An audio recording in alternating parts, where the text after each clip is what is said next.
So Yeah. and he said some basic things. So let's go into some lore.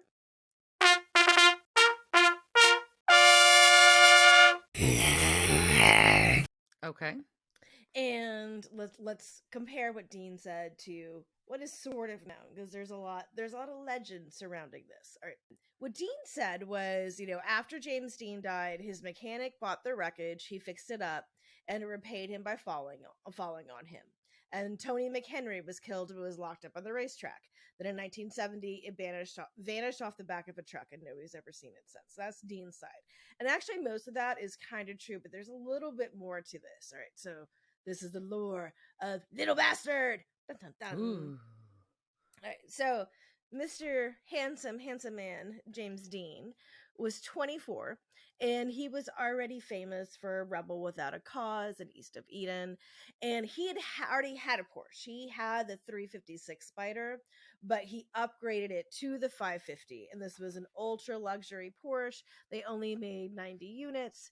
It was silver, had 2 doors, and it was damn fast.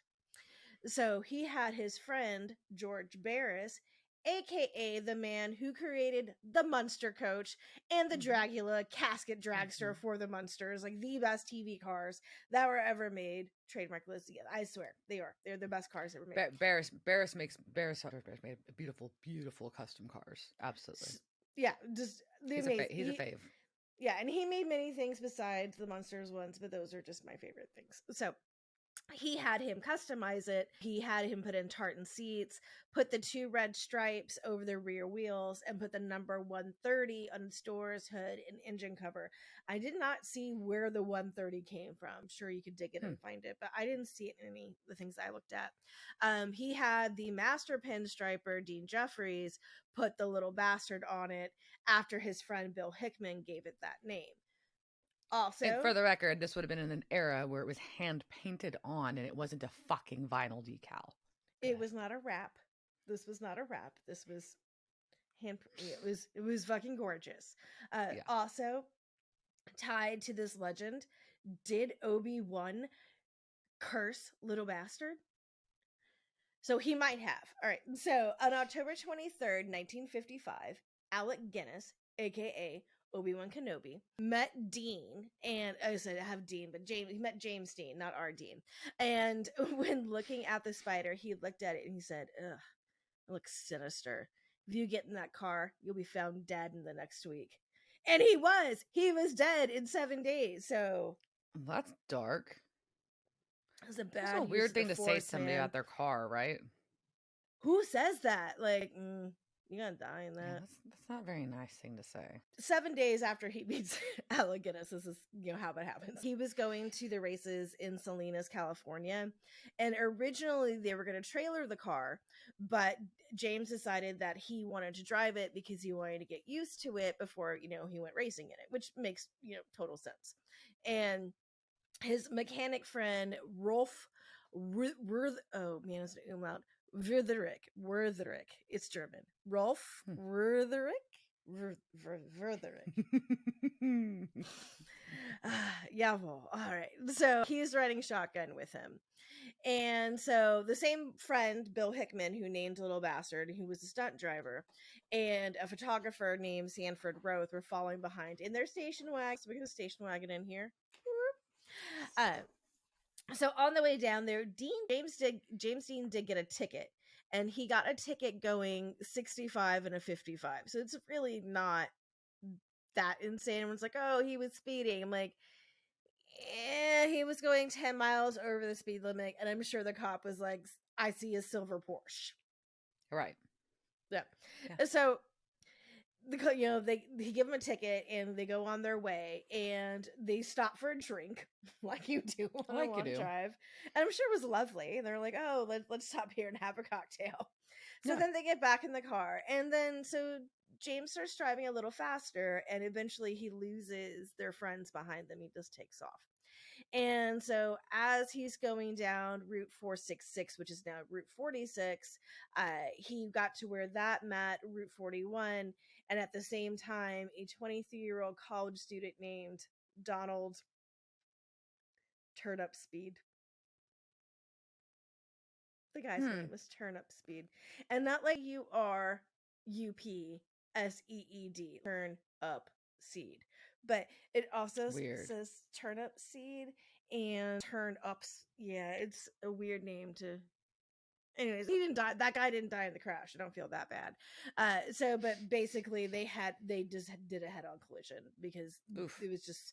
So Turnip Seed was in a 1950 Ford Tudor, and his car just kind of like went down the road, but the Spider went up in the air and cartwheeled down the highway.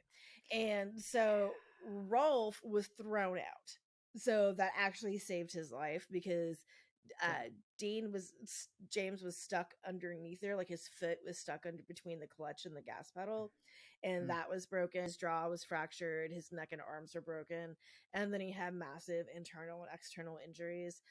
Hickman showed up in the station wagon like behind and dragged him out of the car. And then, according to him, he died in his arms. But the other two survived. But this is not the end of Little Bastard. So this is where we get into the curse, right? So theoretically, the story goes that George bought it for $2,500. And he sold the chassis and the engine to two racers, William Estrich and Troy McHenry. So that was one of the guys, although Dean said Tony. So Estrich used the parts for his Lotus 4, and he and McHenry were in the same race. So Estrich's Lotus gets into a minor wreck, and he's fine. He has some injuries, but nothing great. But the other one wrapped his car around the tree and died. Ooh. So George has pretty much just like the body and you know, just kind of the frame and stuff, and he had originally planned to rebuild it, but the frame was just too far gone. So first, he gets it does slip off the trailer and it breaks his leg. Then he's kind of he's selling off parts of this, and he sold off two of the tires, and the person who had those tires, they blew, and that car went off the road. I don't think they died, but also you just sold them tires that were in a wreck. Yeah, that sounds right. They might have gotten overheated. That's not real. You don't take, especially that car that was, no, I wouldn't have taken. Fucking curse. I just wouldn't have taken those tires. So he ends up making into this kind of exhibit. He just welds it to pieces and puts sheet metal on it, and becomes this exhibit of this is what speed can do to you. Not math, speed. Yeah. And in 1956, Don't Speed end up like James Dean's car. And so it was displayed as James Dean's last sports car. So in 1959, though, it was in a garage in Fresno, and it caught fire. And two of the tires burned, and the paint was scorched, but there was no other damage. Nothing else in the garage is on fire but the car. Once it was being transported, and the truck carrying it lost control. And I don't know if I believe this, because it somehow made the driver fall out, and he got crushed by the car falling off its back. That's a lot. There's some physics involved there. Unless Fast and the Furious shit is happening, and you're getting up in the bat to battle Vin Diesel while it's going. I don't understand how that happened. So but in 1960, though, it does disappear. So not 1970, 1960 disappears. A lot of people think that Barris just was over it. It was this isn't making me any money, and it's a pain in the ass. And so he just put it away. But really, the legend lives on because nobody knows where it is. And so there's been unsolved mysteries and all sorts of things of America's Most Wanted type shit, whatever, over the years, talking about the legend and where it is. So in 2015, a man contacted the Volo Auto Museum, who had put out $1 million reward for the car on the anniversary of its disappearance. It was the 50th year or something. Wow. And this guy calls a year later, and he's like, hey, when I was 6, I went with my dad and another man as they hid behind a wall in a building in Whatcom County, Washington. So it's Whatcom, or .com. But he wouldn't say where it was without getting paid. And the museum was we're only paying to own this car. We're not negotiating. We're not paying. This isn't for hot tips. This is for the car. So they never paid and never went through. So still don't know. Is it in Washington? But there's one final thing, one final piece. On May 29th, 2021, a man paid $382,000 for the transaxle for Little Bastard. And he bought it to put it on display in a Las Vegas museum. And you know who it was? Yeah, it was fucking Zach Bagans. How did we got back to him. Good Lord. Always comes back to fucking Zach Bagans. That is hilarious, kind of. Yeah, so, but where the fuck is Little Bastard? How do we not know? Like, how has somebody kept it the secret like this long? Was it sold like just like sold off, scrapped in a junkyard? It could have been. Seems like a waste though. People sit on that kind of stuff. You never know.